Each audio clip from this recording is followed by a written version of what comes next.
Disclaimer: this episode may include graphic descriptions of crime and criminal activity. It therefore may not be suitable for listeners who are under the age of 18 or people who may find the descriptions as disturbing. Listeners' discretion is advised from this point forward.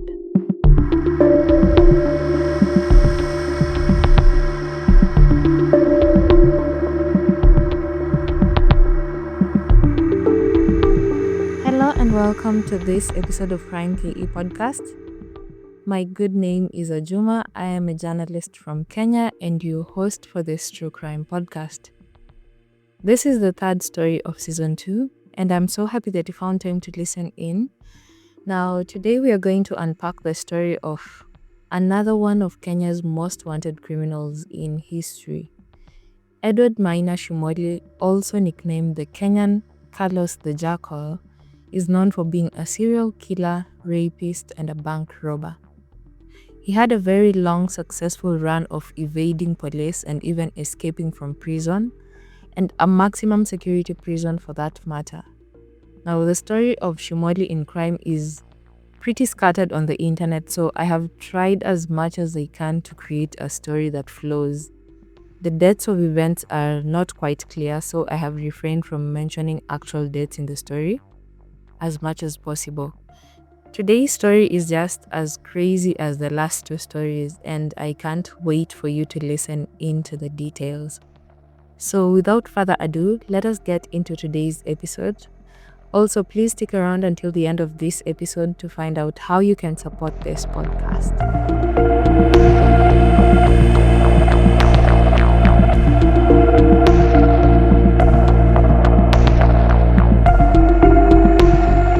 Edward Maina Shimoli was born in Butere, Kakamega County in Western Kenya on May 17th of 1968. I found that the details of his early life, apart from his schooling, are not widely documented. He went to primary and high school in Jericho, in the Eastlands area of Nairobi. For most of his young adulthood, he lived in Jericho. He married Shakila Mohammed and they had 4 children together, 2 girls and 2 boys. His friends from school described Shimoli as a joyful person who would crack jokes all the time, and this actually made him a ladies' man. Now, those who are close to him say that people should not be fooled by Shimoli's easygoing personality because they knew that he was also one person that you would never want to cross. He got into crime at the age of 20 in a crime spree that would last for more than a decade. A neighbor who lived close to Shimoli in Jericho said that people who lived in Jericho knew of his activities, but no one would dare to report him to the police. Now, apart from the fact that they did not want to cross him, he would also never steal from them in the neighborhood. The neighbors say that when anyone got robbed in Jericho, Shimoli would personally track down the thieves and tell them to return the stolen items, and he made sure that they were returned. So people in his neighborhood kind of liked him because of the sort of protection he offered. Now, his crimes ranged from robberies to rape to murder to bank robberies and even jailbreaks. He would escape from any dragnet police put up for him, and I found several reports that say that he was ready to kill anyone who would be in the way of his escapes. Now, he quickly became the leader of a gang that was called the Dream Team. This gang followed his instructions to the letter, and it was feared even by the police. His gang comprised of mostly women. Shimoli said that having women in the gang helped him get away with a lot of things because most people would not suspect them, so they would always get away with a lot of things because they were women. Shimoli's gang conducted multiple robberies, carjackings, and even killings in Nairobi. Police were searching for Shimoli and the Dream Team day and night. They stole money from bank robberies amounting to millions in cash. Now, the most reported bank robbery was when the gang robbed the Bank of Baroda in Nairobi CBD, and they made away with up to 5 million Kenyan shillings. Shimoli was always known to carry a Taurus pistol. Now, apart from the robberies and murders, the gang was also suspected of peddling drugs. It has been reported that the gang would frequently get away with these activities because they had police radios where they would actually listen to the police directly. This gang had a hideout in Kino where they stayed and hid from the police. Now, sometime in the late 90s, after this gang had caused a lot of trouble for Nairobians and even the police, a special unit called the Special Crimes Prevention Unit was created by the police to help and track down this gang. And soon after the unit was created, the police received a tip on the location of the gang's hideout. Now, police raided his hideout and in the process arrested him and 2 other women who were members of the gang. They seized the police radio, fake ID cards, several pistols, fake number plates, a rifle, and stolen cars.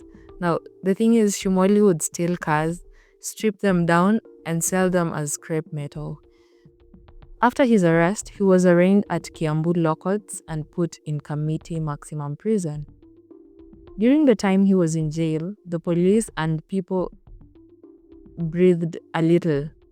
Like cases of murder and even just crime seemed to have gone down, and police didn't have to worry about having a criminal on the loose. Now, while in police custody, Shimoli confessed to 14 murders, 88 rape incidents, and a string of bank robberies. The police officer who interrogated Shimoli said in an interview that he considered Shimoli a very dangerous man. He said that most of Shimoli's rape victims were female motorists that he had carjacked in Nairobi. Shimoli was sentenced to death in 1996. He was sentenced to death for murder and he was put on death row. While in prison, Shimoli studied the prison guards and even knew their routines. He made friends with them and even started bribing them. He was in prison for close to 2 years, and during this whole time that he was in prison, he was planning on escaping, and he actually managed to escape. In the process, he injured one prison guard in the leg. Now, you can imagine how tactical and dangerous he was to even be able to escape from death row, considering how much prisoners on death row have limited movement and they're checked on a lot. So I'm assuming, I've never been on death row, I'm assuming that the prisoners who are on death row are given a higher level of security. So you can imagine how tactical and dangerous he was to be able to escape from such an environment. And he would actually go on to escape from Kamiti Maximum Prison 3 more times after this incident. Now, by the second time, he's already familiar with the prison and even the guards. Shimoli earned the nickname Carlos the Jackal, or the Jackal, for this reason. Carlos the Jackal was a Venezuelan terrorist whose real name was Ramirez Sanchez. Ramirez Sanchez operated in Europe and the Middle East in the 70s and early 80s, leaving a trail of murders. Carlos the Jackal evaded police for more than 20 years before he was seized by the French authorities and jailed for life. Now, according to former police spokesperson Charles Owino, Shimoli had informants and friends within the police force whom he paid and actually helped him escape and even evade the police for that long. After he escaped from Kamiti, there was a lot of disagreement within the police force and the police were ordered to bring Shimoli dead or alive. He was wanted. While Shimoli was on the run, police killed 2 of his accomplices. So he started flying under the radar, even started operating at night. He even started using fake IDs where he was named as Philip Opio Ouma, and in another ID he was referred to as Osman Arab Songok. He was recaptured in August of 1999 by the Special Crimes Prevention Unit and taken to court for his crimes, plus the crime of escaping from jail. Now, while he was being arraigned at Kibera Law Courts, he was already planning an escape. After the court session, Shimoli managed to escape police custody with the help of his gang. Now, after this escape, people started blaming the police for Shimoli's escape. All sectors of the police force were ordered to find him. He was recaptured 3 days after escaping from the courtroom, and he was found with very serious injuries. This time when the police caught him, he was taken to Kenyatta National Hospital to get him medical attention because as much as he was a criminal, he still had a right as a human being to be treated and as a citizen of Kenya. He was admitted there, but he was also under a lot of security.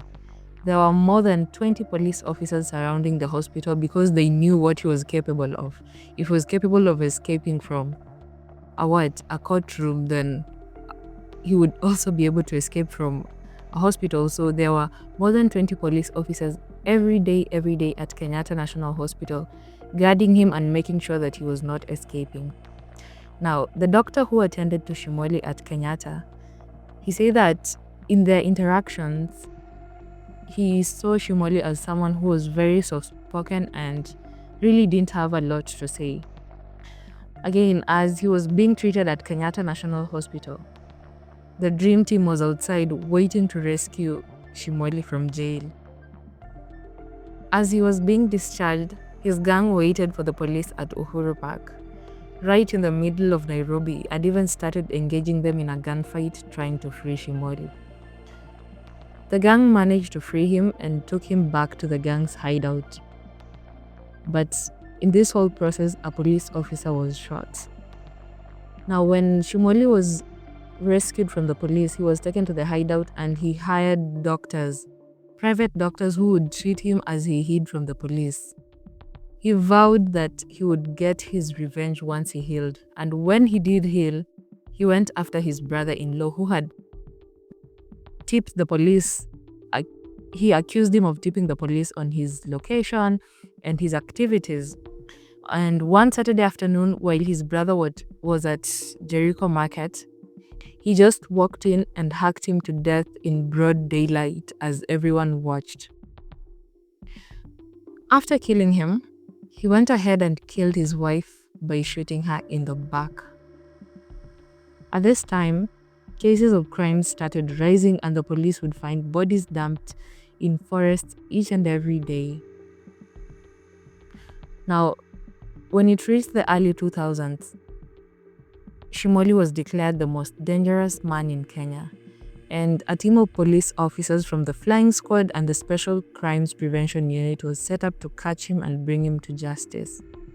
The police this time around used criminals working under Shimoli to capture him and to get information on what his gang was up to. When police were informed that Shimoli would be passing through Thika Road, they waited for him near Safari Park. When his gang reached the area, they exchanged gunfire and Shimoli was almost killed in this incident. One of his accomplices was injured and Shimoli was caught and taken to court. This time the police said that he would not escape, and they made sure that he didn't. When he was taken to court, he denied all the charges against him, but the prosecution was also not able to prove their case, so he was found guilty on charges of illegal possession of a firearm and he was sentenced to 12 years in prison. While in court, he appeared very nonchalant and he was even once photographed raising his middle finger at the judicial officers. Now, Police Inspector Eric Kiraithe described Shimoli as secretive, quiet, calculative, and lethal. He said that once Shimoli was arrested, he would always cooperate with the police and give them all the information they need. He would tell them everything, even when they least expected it. And he would say, I don't know if he did this to befriend the police officers, because he would do this, then when the police were not looking, he would just disappear. It's like, Kiraithe say that Shimoli was always well behaved while in prison, and it always seemed like he derived pleasure from appearing harmless. Now, Despite being sentenced to 12 years in prison, Shimoli was at Kamiti for 8 years. He was released from prison on March 15th, 2007. Now, he actually wanted to remain in prison at this time. He did not want to be released because he said that his life was in danger. He said that he believed that the police were after him and they would hunt him down once he was released. Now, in one interview immediately after he got out of jail, he said that he had a lot of information that he would share about the Kenyan police force, but he wanted to go home first. Then the media can find him later when he has already rested after he has gone home and stayed for a while. He went back to Jericho and decided to get out of a life of crime. He changed his name to Mohammed Shaban Maina and even started working in the taxi business. On August 26th of 2007, Shimoli disappeared from Jericho under mysterious circumstances. His body was later found along Kangunda Road. He was found tied up and he looked like he had been tortured before he was shot 10 times. His body was moved to City Mortuary, which was where his family actually found him. It was rumored that he had been killed by police officers who thought that he still had money as proceeds of the crimes he had committed, like he had hidden the money. Then as he came out of prison, he still had it, and the police who killed him and who actually tortured him and killed him wanted it. What am I saying? There were rumors that he had been killed by police officers who thought that he still had the money that were proceeds of crime, and they wanted him to share the money with them. Now, this rumor was disputed by former police spokesperson Charles Owino, who said that it was not the police who killed him. He said something along those lines. He basically said that if the police wanted to kill Shimoli, they would have done it a long time ago. They wouldn't have waited for him to go to prison, then come out. I think I have an audio clip of Charles Owino saying this, and I'll just insert it after this. Mtu kama huyo lazima kweli aseme maisha yake kwa hatarini, lakini haimaanishi kama ameuawa kwa hiyo njia aliuawa basi lazima ni askari, kwa sababu mara mingi wanaua askari na mara mingi wanaua raia. So mwizi kama anaweza ua askari ama anaweza ua raia, pia mwizi anaweza ua mwizi mwenzake. Hatutaki kusema kwamba haikuwa askari imemuua ama ni mtu fulani alimuua, lakini ukiangalia visa kulingana na historia, kama askari wangetaka kumuua basi wangekuwa na uwezo ya kumuua hata mbeleni. Shimoli was buried at Karioko Cemetery on 28th August of 2007 in a funeral that was attended by 12 people. His burial was actually rushed because the attendees feared that police would interrupt it, but that didn't happen. Now, in a weird twist of events, Shimoli's children actually followed in the footsteps of their father and ventured into a life of crime. His son, Leon Shimoli Jr., was shot dead in 2018 by the police after he was reported to have been involved in several crimes in the Jericho area. He was actually shot dead in Jericho.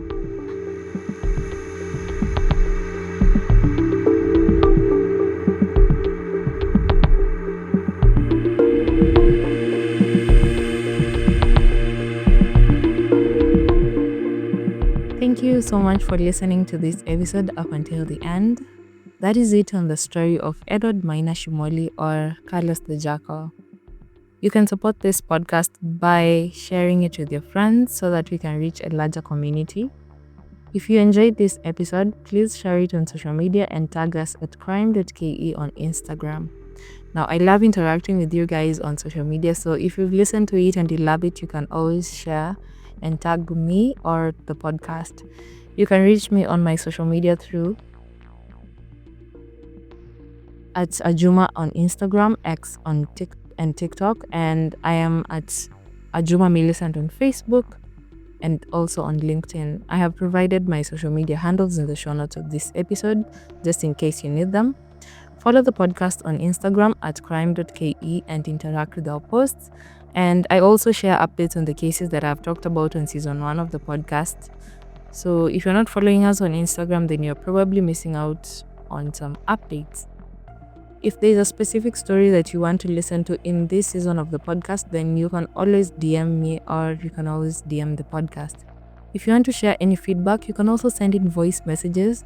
Send it through the email that I've provided in the show notes. Then I can play your message on the podcast. Rate this podcast on the platform that you're listening in on. And don't forget to catch the next episode of Crime KE podcast on Thursday next week.